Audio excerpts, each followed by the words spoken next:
3 अक्टूबर को धर्मतल्ला चलो। जी हाँ, यूनाइटेड फ्रंट ऑफ इंडिया ने एक पैगाम दिया है कि अगर मुल्क को बचाना है, डेमोक्रेसी को बचाना है, हमारी आज़ादी को बचाना है, तो हमें हुकूमत के उन नाजायज़ फैसलों के ख़िलाफ़ सख्त से सख्त तहरीक चलाना होगा और आवाज़ बुलंद करनी होगी कि हम इस मुल्क में किस तरह से ज़िंदगी गुजार रहे हैं। हमारे बच्चे तालीम हासिल नहीं कर पा रहे हैं, महंगाई अरूज पर है।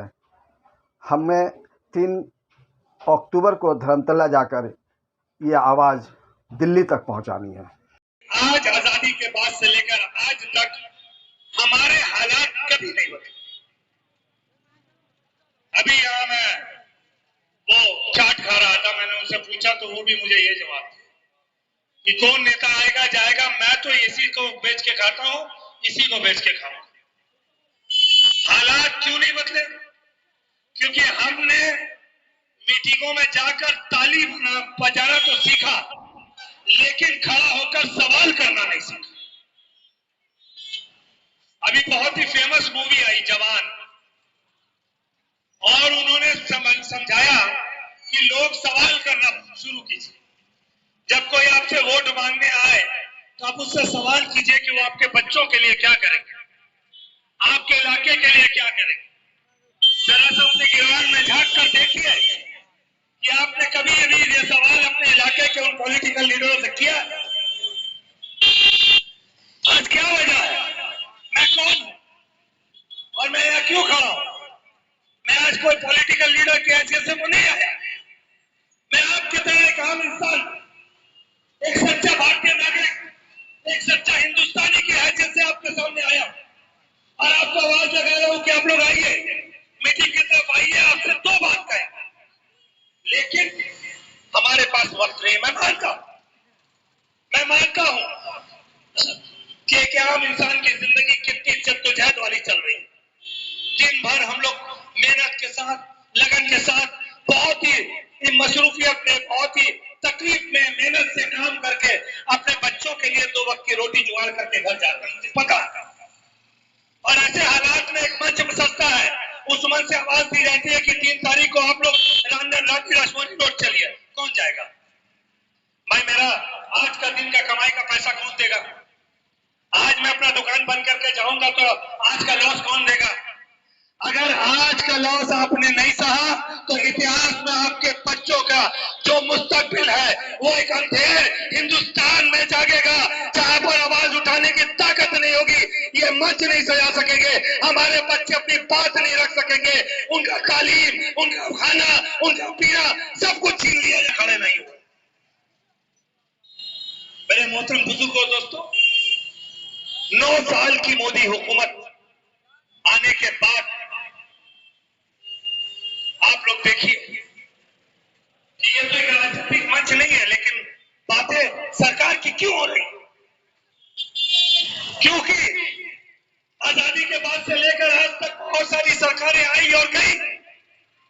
किसी ने ज्यादा काम किया, किसी ने कम काम किया, किसी ने अच्छा काम किया, किसी ने बुरा काम किया, लेकिन आज हिंदुस्तान जिस दहलीज में खड़ा है वो हिंदुस्तान की आजादी के बाद अपने सबसे खराब दौर और सबसे नाजुक दौर से गुजर रहा है, क्योंकि इसके बाद हिंदुस्तान हिंदुस्तान ही नहीं रहेगा।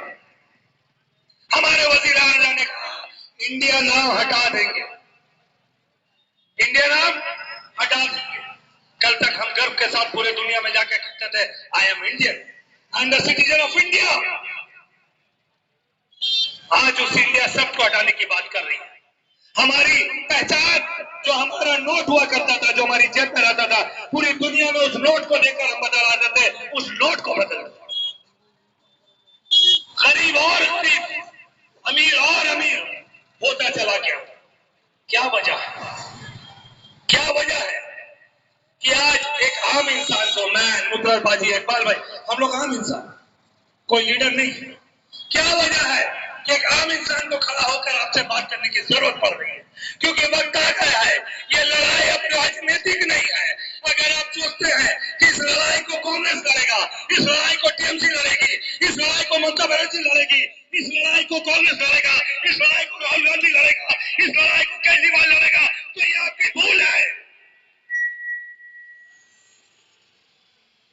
एक नमक पर जब टैक्स लगाया गया था ना, एक नमक पर, तो गांधी जी ने ब्रिटिश सरकार के खिलाफ दांडी मार्च निकाल दिया था और ब्रिटिश सरकार को वो टैक्स को वापस लेना पड़ा। इस 9 सालों में आपके खाने पर टैक्स, आपके पीने पर टैक्स, आपके किताब पर टैक्स, आपके बच्चों की तालीम पर टैक्स, आपके दवाइयों पर टैक्स, आपके इलाज पर टैक्स, हर चीज पर टैक्स। फिर भी आप खामोश क्यों? किस बात का डर है? किस बात का डर है? ये वही मिट्टी है और ये वही लोग हैं।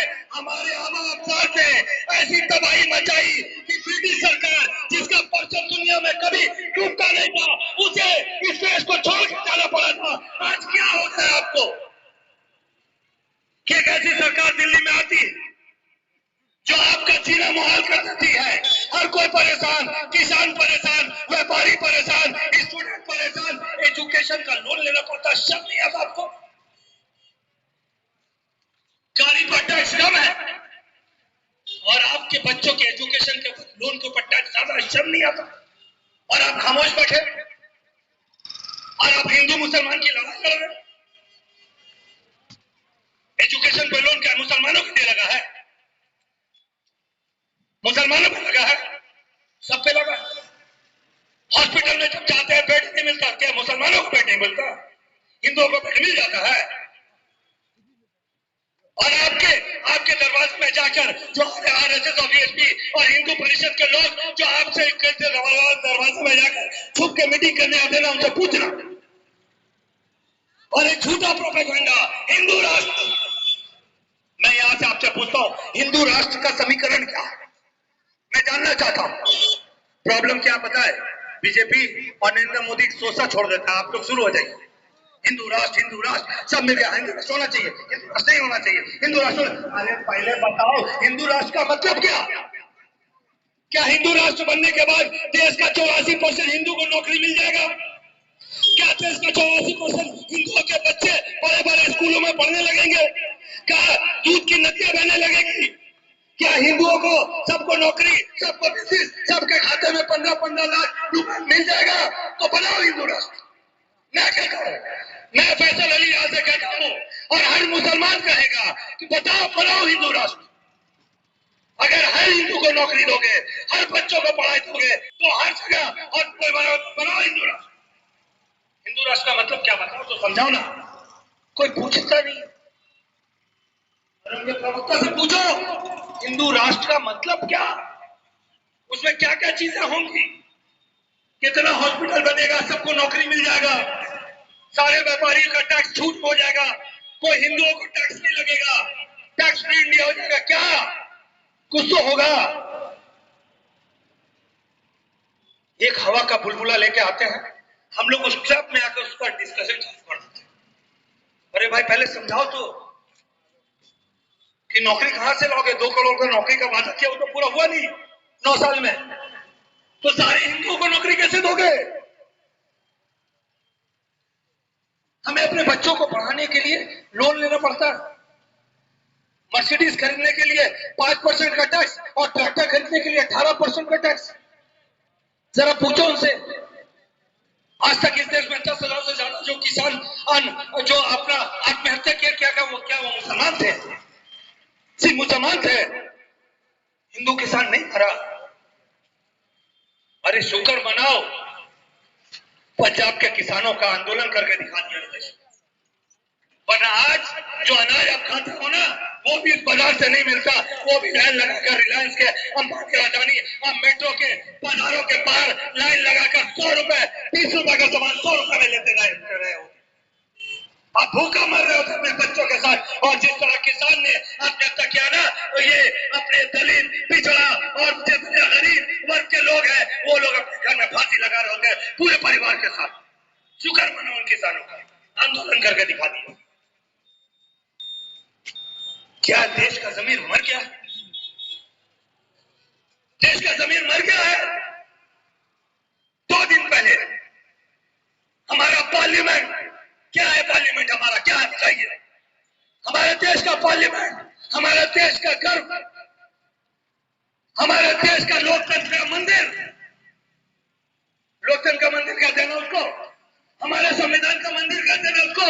एक पार्लियामेंटेरियन ने दूसरे पार्लियामेंटेरियन से क्या कहा? ए बड़वा, ए उग्रवादी, ए कटुआ, ए मुल्ला, किसको गाली बक्का? किसको? दूसरा पार्लियामेंटेरियन को मैं नाम नहीं लूंगा, क्योंकि ये गाली इस देश के संविधान के मुंह पे एक तमाचा है।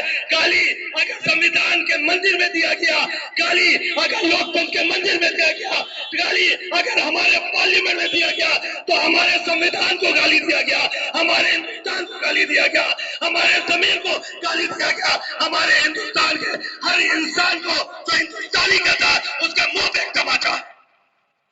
ये मेरी अकेले की लड़ाई नहीं है, ये हिंदुस्तान की मिट्टी की लड़ाई है, यहाँ के संविधान की लड़ाई है, और इसको हम सब मिलकर लड़ेंगे। जिस तरह हमने आजादी की लड़ाई लड़ी थी और जीते थे, इस लड़ाई को भी हर एक हिंदू, हर एक मुसलमान, हर एक क्रिश्चियन, हर एक ईसाई, हर एक पंजाबी, हम सब दलित, ऊंचा नीचा सब मिलकर लड़ेंगे और इस लड़ाई को भी जीतेंगे।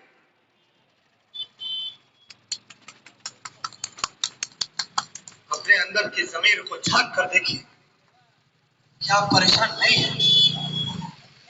किताब खरीदने के लिए टैक्स देते हैं, किताब खरीदने के लिए आजादी के 75 साल बाद जिसका प्रधानमंत्री खड़ा होकर कहता है 5 ट्रिलियन इकोनॉमी बनाएंगे, 5 ट्रिलियन। अरे पूछो उस प्रधानमंत्री से, अरे बेगैरत बताओ 5 ट्रिलियन इकोनॉमी बाद में बनाना, मेरे बच्चों को मुफ्त किताब तो पहले दिला दो। क्या बात कर रहे हैं? क्या हो गया हम लोगों को? क्यों सो गए हम? सो के हैं या मर चुके हैं? जिंदा भी है कि नहीं है?